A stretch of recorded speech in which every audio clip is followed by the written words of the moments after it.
sa ibang usapin mga kasama, kumustahin naman natin ang mga planta po ng gumagawa ng sardinas sa ating bansa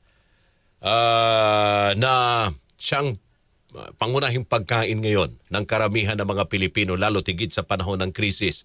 Opo. Nasa linya po natin ngayon si Engineer Julius Daniel, President Southern Philippines Fishing Association Inc. SOFIL. Opo, ang kalagayan ng mga magsasardinas sa gitna ng oil crisis. Engineer Julius, magandang umaga. Magandang umaga po, Sir Rod. Opo. Kayo ho, Sir Julius, Engineer, nakabase ho sa Zamboanga? Yes po. Buenos dias. Buenas. Oo, Chabacano talaga, taga Zamboanga ho kay Sir. Yes po. Pero nakakapagsalita naman ng Chabacano pero di ganun ka fluent. Okay. Pareho ho tayo, taga Zamboanga din ako. Pero Buenas, Sir Rod. buenas. Oo. Pero matagal na ako rito. Dito na nakabase sa Manila. Alright. Sir, okay. Kumusta ho ngayon ang industriya, yung mga gumagawa ng sardinas ngayon sa Zamboanga?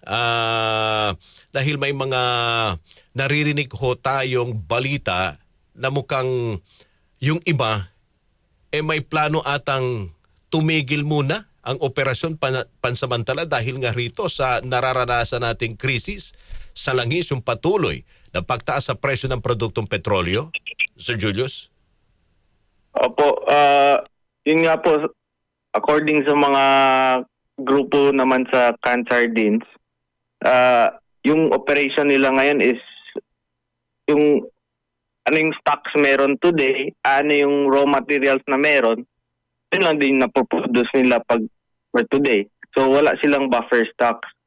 And according last time dun sa isang group, ka-member nila, yung stocks nila is until April 30 na lang. Okay. So after April 30, may production pa ho bang mangyayari o wala na? Di pa sa atin na bigay yung update about dyan, pero hihingin ko yung update sa grupo ng sa Can Sardines. Opo. Dito sa binabanggit po ninyo, sir, hindi ho ito usual yung ganitong klaseng sitwasyon ngayon na kung ano sinasabi niyo, kung ano na lang yung raw material na available, yun na lang yung ginagamit nila sa paggawa ng sardinas. Ibig sabihin, pagkatapos ng etong stock ng raw material, may posibilidad na hindi na ho sila gagawa ng sardinas. Parang ganun eh. Ang nakita, tama ho ba? May posibilidad din po. Di po sa normal sa situation.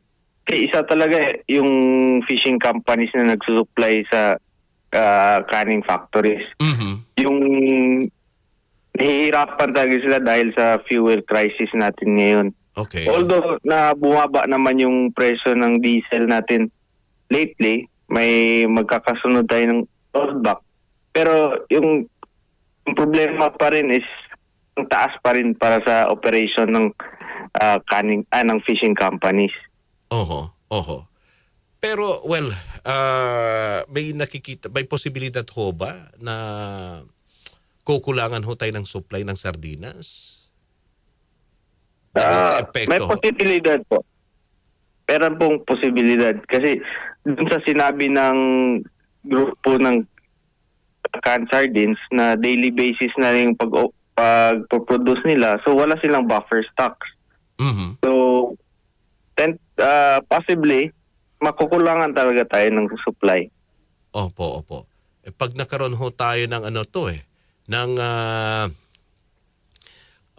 kakulangan sa supply, ang isa sa mga epekto dyan, Sir Julius, although sinasabi naman ng DTI, wala pang pagtaas sa presyo ng canned goods, lalo na sa sardinas, but malaki yung posibilidad na magkakaroon ng price increase sa sardinas.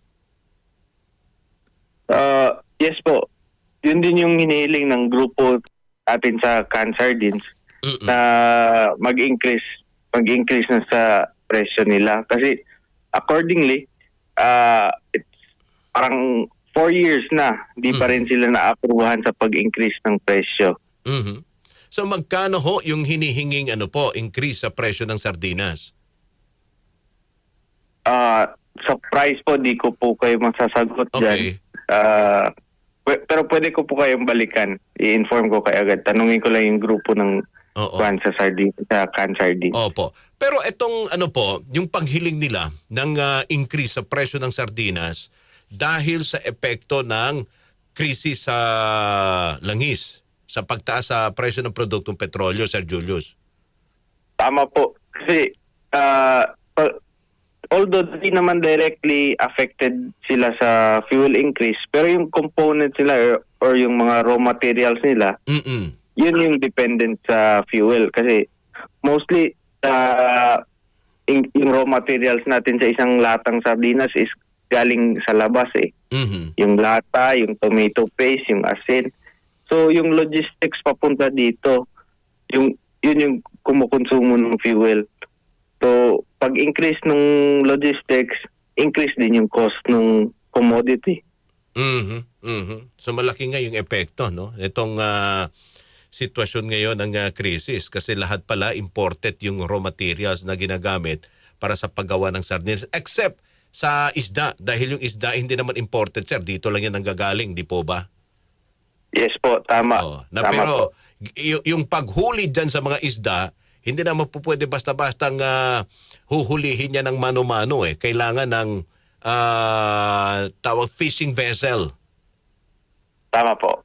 Na malaki din yung konsumo sa diesel. So sa ngayon, sir, so far operational pa naman lahat ng mga gumagawa ng sardinas diyan sa Zamboanga, sir. Wala pa naman hong tumigil yung operasyon. Sa ngayon, depende po sa supply ng raw materials.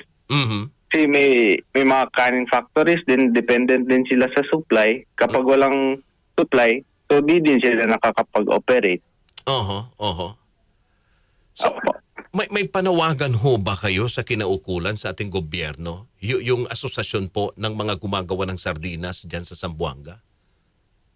Opo, sa side naman po ng fishing companies, yun po yung panawagan po natin na higit 2 buwan na pero wala pa ring solution or wala pa ring action para sa sektor ng agrikultura at saka sa canned sardines. Kung ano yung solusyon nila sa fuel crisis na ito. Nag-reply lang sila sa amin na may rollbacks naman about amounting to 40 pesos. Pero kulang pa rin po yun. Di yun yung normal situation namin. And di din na-accommodate yung increase sa presyo ng langis sa presyo din ng binibenta naming sardinas sa canning factory. And yung panawagan naman din ng mga canning factory is price increase. Okay. Pero sa parte po ng fishing association, ano yung panawagan nila? Ito yung mga nanghuhuli ng isda. Yes po. Oo. Sa parte naman po ng Fishing Association, yun po yung panawagan namin. Pagto 2 months na, wala pa ring action yung gobyerno, walang relief or any assistance directly sa fishing companies. Although, last few weeks, na-lift or na-suspend yung excise tax natin. Pero sa dalawang commodity lang like sa kerosene at saka sa LPG. Na yung hiling natin is sa diesel. Yun yung majority. Halos ata ng buong Pilipinas gumagamit ng diesel eh. At least di na nila kailangan mamigay ng yung ayuda na parang targeted ayuda.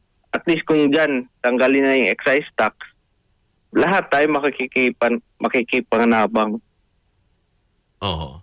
Pero may ho ba? May ipinangakong ayuda din sa fishing companies lalo na sa mga mangingisda? Ngayon po wala pong wala pong na-receive yung grupo na pangako. Wala. Okay. Yun yung excise tax lang at yung binabanggit nyo nga, ang tugon ng gobyerno, bumaba yung presyo ng diesel. Yun lang. Yes po. Yun nga po, parang yung nangyayari ngayon, yung mga companies na mismo yung naghahanap ng paraan para makasurvive lang. Mhm. So, ngayon ginagawa namin, naghahanap kami ng direct supplier galing sa labas para makamura kami at saka masustain namin yung operation. Mhm. Pero so far sa ngayon ang sitwasyon, kaya pa ho masustain. Sa ngayon, Dahil konti na lang. bumababa naman, patuloy naman bumababa ang presyo ng diesel. Opo, patuloy naman po bumababa yung presyo ng diesel. Pero sa fishing po kasi, yung operation natin is, di siya yung paglabas mo, may kita ka agad. Oho. Pero yung fishing kasi, very erratic yung conditions. Oo. May mga araw na wala kang huli, may araw na may huli ka. Oho. So, yun din, hindi namin ma-predict kung makakabawi ba kami or may kita ba kami ngayong araw. Yun po. Oo. Sa panig ho naman ng mga empleyado, alam ko ho, well, pag sinabi nating may epekto sa industriya ng mga nagsasardinas dyan, no? Yung sa canning factories, itong krisis sa langis, hindi lang ito epekto mismo, di ba, sa kumpanya.